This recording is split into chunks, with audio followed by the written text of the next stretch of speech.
Gimana? Ada?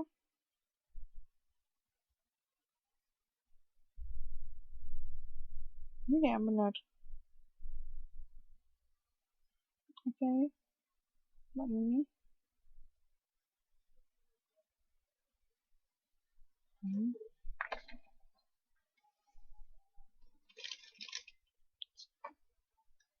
Sebagian yang telah reda. Oke. Gimana yang lain?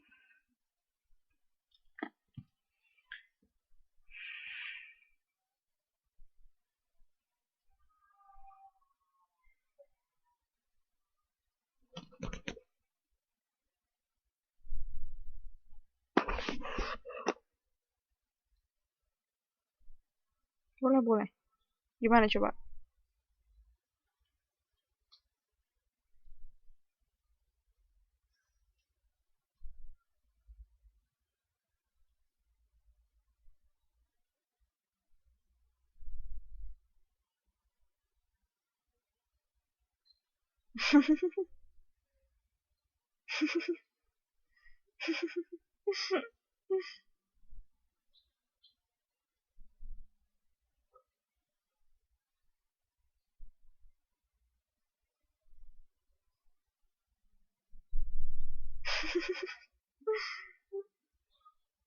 Ayo. Mostly apa mostly?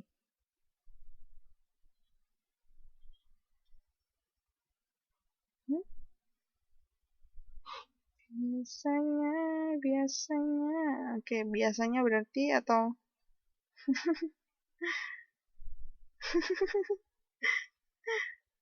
kayaknya udah pusing ya semuanya.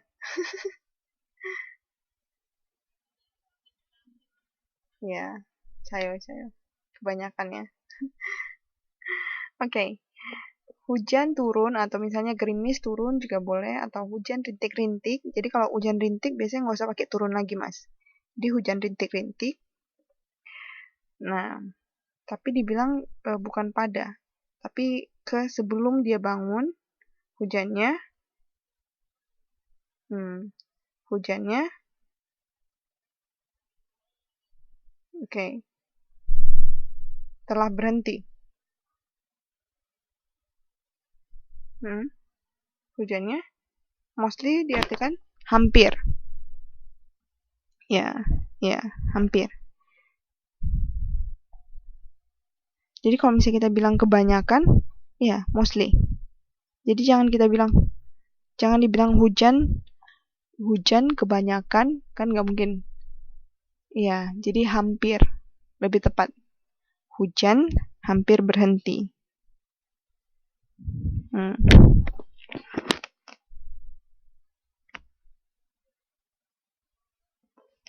Hampir reda boleh. Yang pasti dia masih setengah ya, karena dibilang mostly. Jadi sebagian masih ada hujan, tapi tinggal sedikit lagi. Hampir reda. Boleh juga pakai kata telah, tapi jangan buat telah berhenti. Tapi sebenarnya jadi kaku kalau misalnya dibilang telah hampir reda, kan nggak mungkin. Atau telah hampir berhenti. Jadi lebih bagus pakai hampir reda. Ingat kata setengah mati. Nggak usah dibilang setengah mati setengah hidup. Jadi cuma satu aja dipilih, setengah mati. Jadi itu sama seperti ini. Jadi hampir.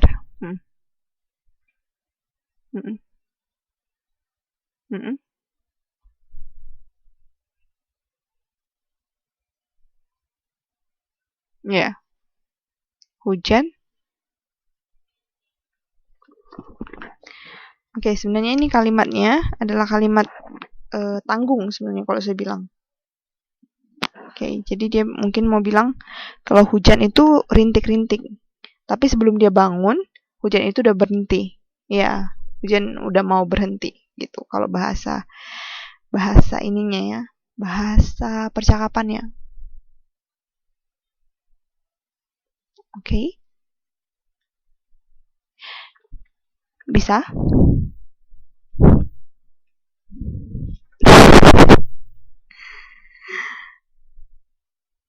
Hujan. Tadi kan udah diulang sama Mbak Linda. Mbak Linda.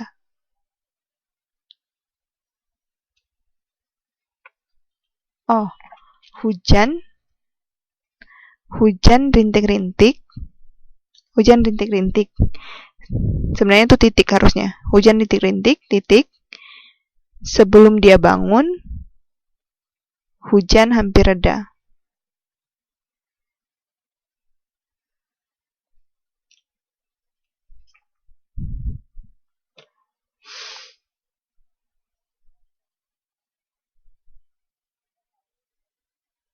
Iya, iya benar, benar.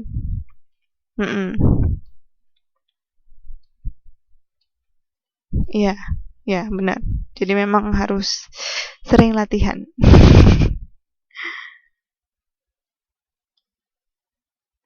Hujannya berhenti sebenarnya boleh, karena hujan kan bisa juga kita bilang hujannya berhenti, tapi ingat dia di sini bilangnya mostly, jadi belum berhenti semuanya.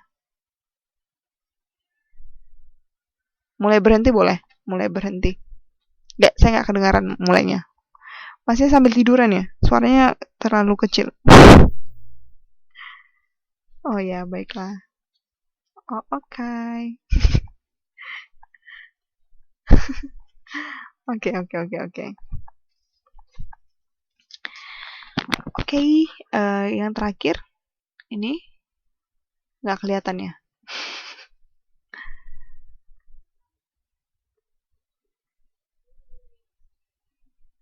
Nah, itu dia. Nah, itu dia.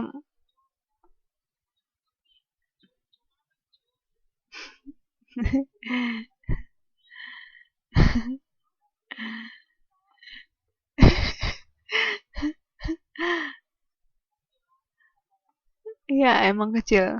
Saya juga bingung besarnya kan gimana ya.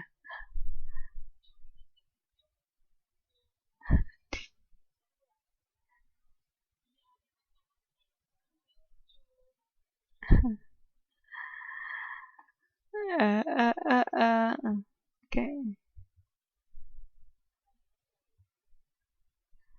nggak bisa sih Mbak. Oke,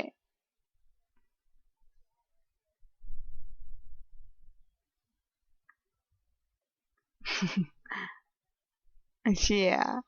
Benar, gimana caranya Mbak?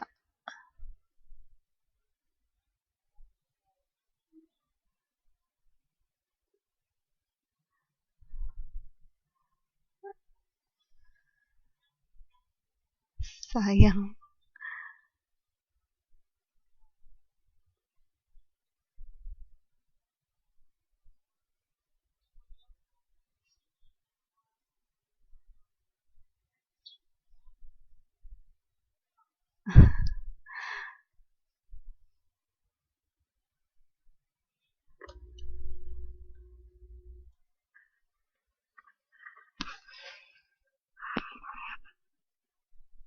Oke, oke, oke.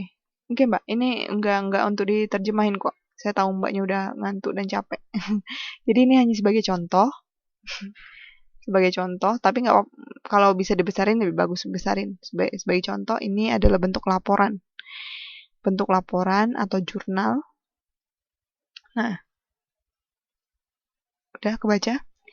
Nah, kalau menerjemahkan yang ini, Mbak apa? Hah?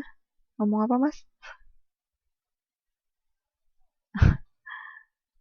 Iya, saya nggak tahu. Jadi kalau ngomong akan lagi ngomong sendiri atau lagi ngomong sama saya, jadi saya bingung.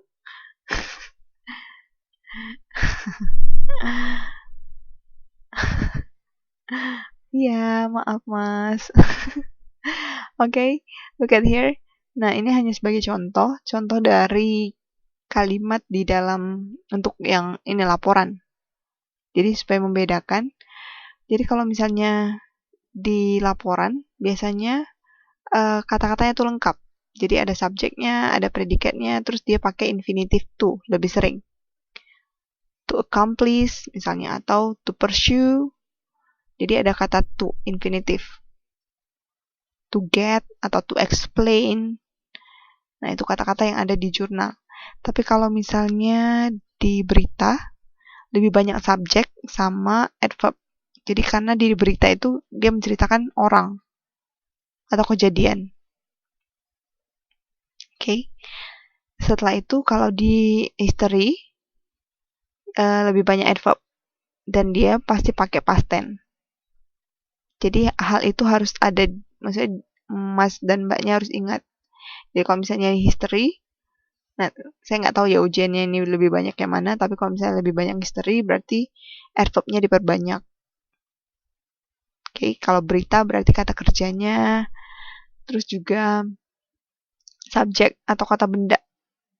Vocabulary yang kata-kata benda kayak tadi garage, mungkin Mbak dan Masnya mentranslate-nya dengan garasi, tapi coba cari kata-kata yang lain yang memang menentukan atau mengartikan dari garage itu sendiri. Oke, bisa?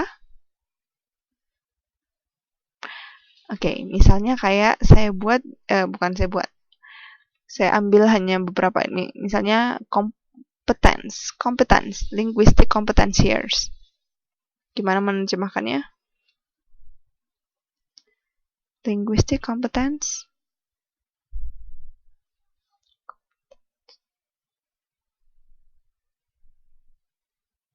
Apa, Mbak? Kompetensi.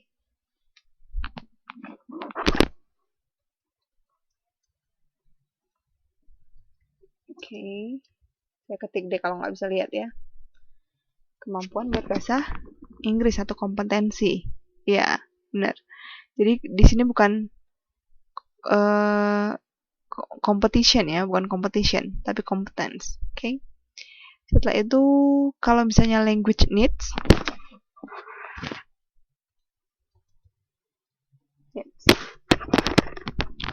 language needs.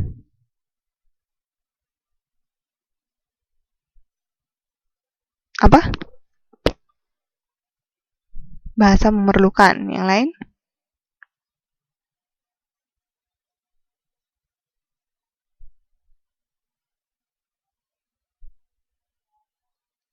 Kebutuhan bahasa. Boleh diperbaiki lagi, Mbak? Udah mendekati?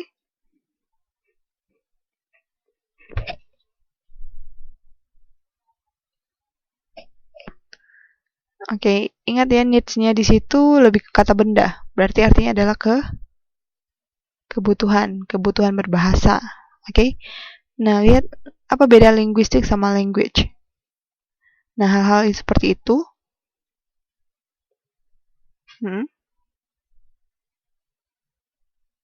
Oke. Ya benar, linguistik itu ilmunya. Tetapi kalau misalnya kita terjemahin, kita nggak mungkin bilang kompetensi ilmu bahasa. Tapi biasanya orang akan menerjemahkan dengan kompetensi bahasa atau kompetensi berbahasa. Nah, language needs juga sama, kebutuhan berbahasa. Jadi, beda kata belum tentu artinya beda. Oke? Jadi, Mbak dan Masnya juga harus ingat. Lihat tadi kayak center itu juga, center tadi kan diartikan ke pusat. Nah, linguistik juga mungkin nanti ada beberapa mungkin menerjemahkannya dengan kompetensi ilmu bahasa. Jadi ilmu itu bukan berkompetensi, tapi lebih kepada skill. Skillnya apa? Bahasa. Oke. Jadi perlu namanya diksi. Apa diksi? Pemilihan? Ya, pemilihan kata. Jadi dalam menerjemah, kalau misalnya ragu, boleh dicek. Sekarang udah enak ya, bisa cek di Google. Kata ini ada nggak gitu. Hah? Oh ya, ujian nggak boleh. Ya, tapi kan kita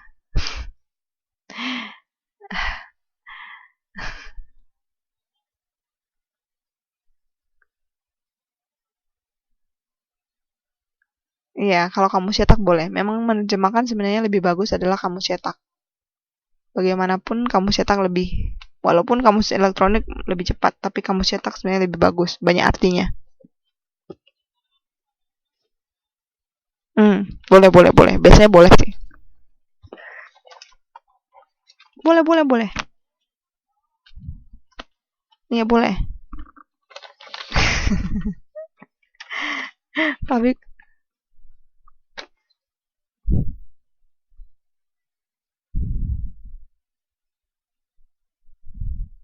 Kalau setahu saya kemarin yang di atas Mbak dan Masnya boleh. Mm-mm. Tapi emang yang elektronik nggak boleh.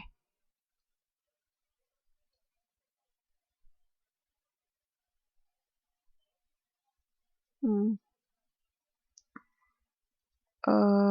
Itu saya kurang tahu. Saya bukan bapel. Yang pasti kalau iya, tanya ke kakak kelas. Oke, nggak apa-apa Mbak. Depan saya usahakan datang. Oke. Jadi kalau misalnya Mbaknya, ya ya. Terus kalau Mbaknya ada pertanyaan atau apa sebelum ujian juga boleh di inbox atau nanya ke saya atau lebih bagus ke grup ya. Kalau mau nanya nggak apa-apa. Karena kalau di inbox kayak Mbak Mimi, saya jadi nggak ini karena saya sering kalau inbox saya sering buka di HP. Terus maksudnya hanya buka begitu saja jadi nggak kadang kadang di HP nggak kebuka benar nggak secara keseluruhan. Jadi kalau di grup lebih bagus. Lagian kita bisa diskusi juga. Oke. Okay? Yang kemarin nggak datang ke Taipei cuma Mbak Mimi sama Mbak Arik. Oke, okay, Arik. Berarti nanti saya Hah? Oke, okay, nanti saya kirim uh, tugasnya. Hah? 5 orang? Oh, 5 orang?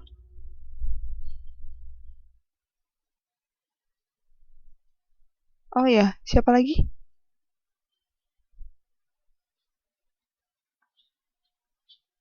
Mbak Mbak Eni kayaknya udah lama ya. Bu Yus.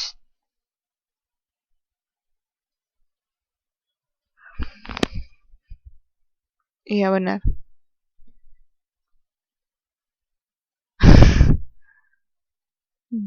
Mbak Yus.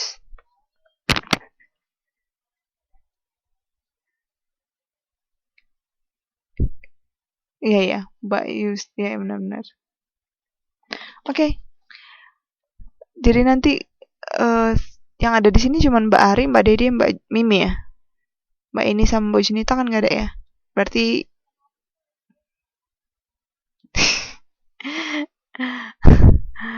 itu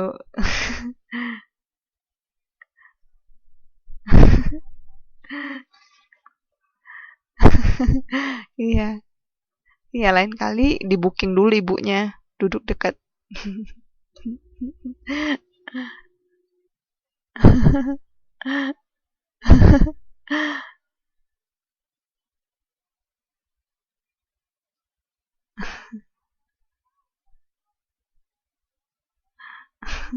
Udah. Oke, okay.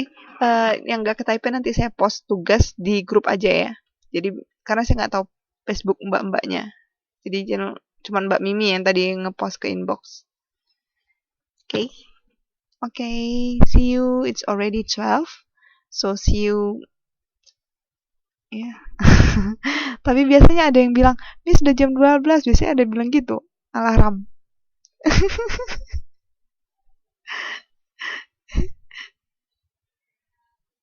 Hah? Boleh. Cari waktunya aja. Mm-mm. Ya, ya. Oke. Kalau bisa sekalian di grup, mbaknya boleh bilang apa sebelum harinya. Jadi saya bisa juga tekankan apa yang mau dipelajari. Oke, dan iya. Oke. Oke. Iya. Oke, karena ini yang terakhir saya minta maaf untuk kesalahan kok dalam pengajarannya. Oke. Aduh, lupa.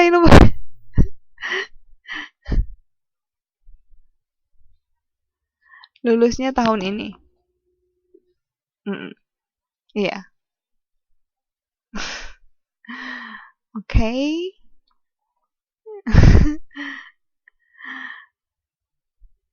Iya, tahun sekarang. Ini bahasa bahasa penerjemahan tahun sekarang atau tahun ini? Oke. Cai. Cayo juga, Mbak. Iya, iya, iya.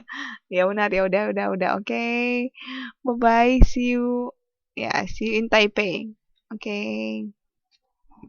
Thanks.